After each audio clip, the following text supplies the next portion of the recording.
মন কৰিব জোৰ পৰি হাত নহয় বাউসী পালেহি। মন কৰিব আপোনাৰ লেখাটোৱে, আপোনাৰ কথাখিনিয়ে বা ফেচবুকত আপুনি পোষ্ট কৰা আলোকচিত্ৰখনে সমগ্ৰ অসমীয়া জাতিটোকে প্ৰতিনিধিত্ব কৰি আছে। ক'ৰবাত পঢ়িবলৈ পাইছিলোঁ, প্ৰত্যেকগৰাকী ব্যক্তিয়েই নিজৰ জাতিটোৰ মূল বৈশিষ্ট্য বা লক্ষণসমূহ বহন কৰে। গতিকে আৱেগত অতি ভাহি মনলৈ অহা যিকোনো এটা কথা লিখি ফেচবুকত পোষ্ট কৰি নিদিব। মনলৈ অহা কথাটোক ধৈৰ্য সহকাৰে এবাৰ বিশ্লেষণ কৰি চাওক যে আপোনাৰ কথাখিনিয়ে সমগ্ৰ মানৱ জাতিটোৰ কি উপকাৰ সাধিব পাৰে। মাতৃভাষাটো শুদ্ধ আৰু শুৱলাকৈ লিখিব আৰু ক'ব জনাটো জানো লাজৰ কথা? বৰং ক'বলৈ নজনাটোহে লাজৰ কথা। আৰু এটা কথা, ফেচবুক খুলিলেই বা টিভিটো অন কৰিলেই দেখা পাওঁ যে যিকোনো এটা বিষয় লৈ আমি ইজন অসমীয়াই সিজন অসমীয়াক গালিকেই পাৰি আছোঁ।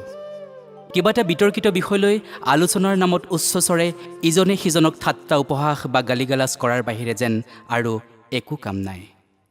বেছিভাগ ক্ষেত্ৰতেই দেখা পোৱা নাযায় গঠনমূলক আলোচনা। ময়ে শ্ৰেষ্ঠৰ অহংকাৰী দৌৰত যেন আমি দৌৰিয়ে আছোঁ আৰু এই চেগতেই শত্ৰুৱে ভাবি ল'বলৈ সুবিধা পাইছে অসমীয়া জাতিটো এটা ডিভাইডেড হাউচ।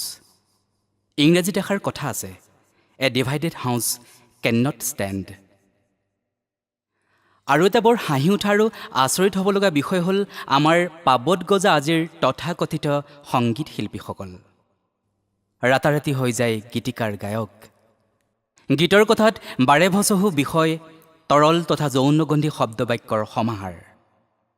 মাক দেউতাকৰ লগত সন্তানে একেলগে বহি উপভোগ কৰিব নোৱাৰা গীতৰ উজান অসমত এতিয়া সহজলভ্য। সংগীতৰ নামত, নৃত্যৰ নামত অপসংস্কৃতি। মঞ্চত শিল্পীৰ মুখাধাৰীজনে গীত গাইছে আৰু কেইজনমানে ঠিকেই নাচিছে বান্দৰ নাচ। এয়া জানো অসমীয়া সংস্কৃতি আছিল? আচৰিত হ'বৰ কথা নহয়নে? কিন্তু তাতোকৈ আচৰিত কথাটো হ'ল এনে তথাকথিত শিল্পীৰ উচ্ছৃংখল গীতবোৰকেই আমাৰ অসমৰ বৈদ্যুতিন মাধ্যমৰ ব্যক্তিগত চেনেলকেইটাই সম্প্ৰচাৰ কৰি অসমীয়া সংস্কৃতিৰ ঐতিহ্য ৰক্ষাৰ দায়িত্ব পালন কৰি আছে। চৰকাৰৰ নিমাত, আমিবোৰো নিমাত। এনে গীতবোৰকেই যেতিয়া টিভিত বা ইউটিউবত ভাৰতৰ অন্য ৰাজ্যৰ বা অন্য দেশৰ লোকে শুনিব বা চাব, তেওঁলোকে ভাবি নল'বনে এইখনেই অসম আৰু এইটোৱেই অসমীয়া জাতি? তেন্তে এই অপযশবোৰৰ সমভাগী আপুনি মই কিয় হ'ম? তেনেহ'লে আপুনি মই কিয় নিমাতে থাকিম? অৱশ্যে নতুন প্ৰতিভাবোৰো ওলাই আছে বা তেনেকৈ সুন্দৰ আৰু অনুপম অসমীয়া গীতো সৃষ্টি হৈ আছে। আমি তেনেবোৰ সুন্দৰ গীতক চিনিছোঁ আৰু সেইসকল শ্ৰদ্ধেয় শিল্পীক আদৰিছোঁ, শ্ৰদ্ধা জ্ঞাপন কৰিছোঁ। আমাৰ অসমীয়া বাতৰি চেনেলকেইটাৰ এইটোহে দায়িত্ব হোৱা উচিত আছিল যে চেনেলকেইটাই দৈনিক সৃষ্টি হৈ থকা অসমীয়া গীতবোৰৰ বাবে এখন জুৰি বৰ্ডৰ পোষকতা কৰি চৰকাৰৰ ওচৰত আবেদনেৰে বাতৰি পৰিৱেশন কৰিব লাগিছিল। মাঘ মাহ আহি নৌপাওঁতেই অসমীয়া চেনেলকেইটাত যেতিয়া বিহু নাচে দপদপাই থাকে আৰু নিশ্চিতভাৱে এই দপদপনি বহাগ বিহুৰো 2 মাহ পাছলৈকে থাকিব, তেতিয়া ভাবোঁ মাঘ বিহুত জানো বিহু নচা হয়? সঁচাকৈ তেওঁলোক বিহু সম্পৰ্কে অজ্ঞ নেকি? বুকুখনত হাতখন থৈ ভয়ে ভয়ে ভাবোঁ এই আবতৰীয়া কৰ্মবিমুখ সংস্কৃতি প্ৰীতিয়েই এদিন অসমীয়া জাতিৰ ধ্বংসৰ অন্যতম কাৰণ হৈ পৰিব নেকি?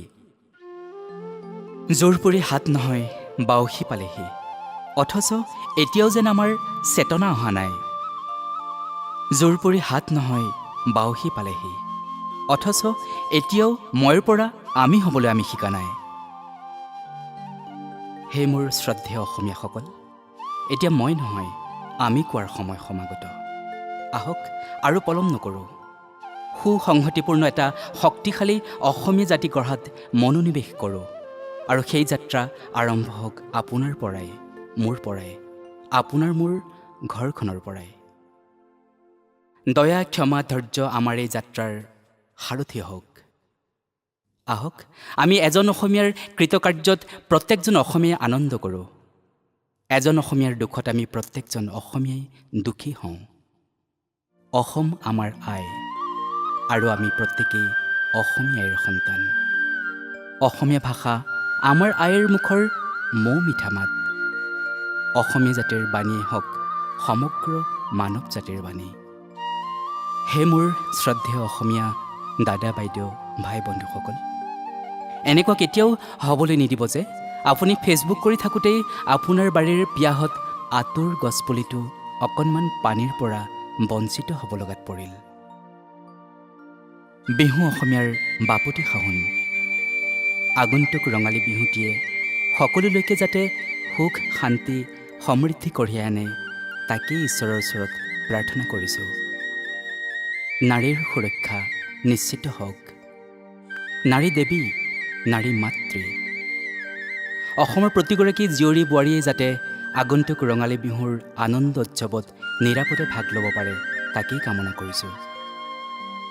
আপুনি যদি প্ৰকৃত এজন সিংহ অসমীয়া পুৰুষ, নাৰীৰ এই নিৰাপত্তাত নিশ্চয়কৈ সহায়ৰ হাত আগবঢ়াব। শেষত হিৰুদাৰ কাব্যিক কথাৰে সামৰিব খুজিছোঁ। মই খিৰিকীখন খুলি দিলোঁ। স্তব্ধতাৰ নিৰ্জন পোহৰত আমি আকৌ মুখামুখি হ'লোঁ। শিৰৰ সেন্দুৰেৰে সুন্দৰ আকাশৰ মুখত জিলিকি উঠিছে সোণোৱালী বহাগ। সকলোৰে মংগল হওক। হে অসমীয়াই প্ৰণাম।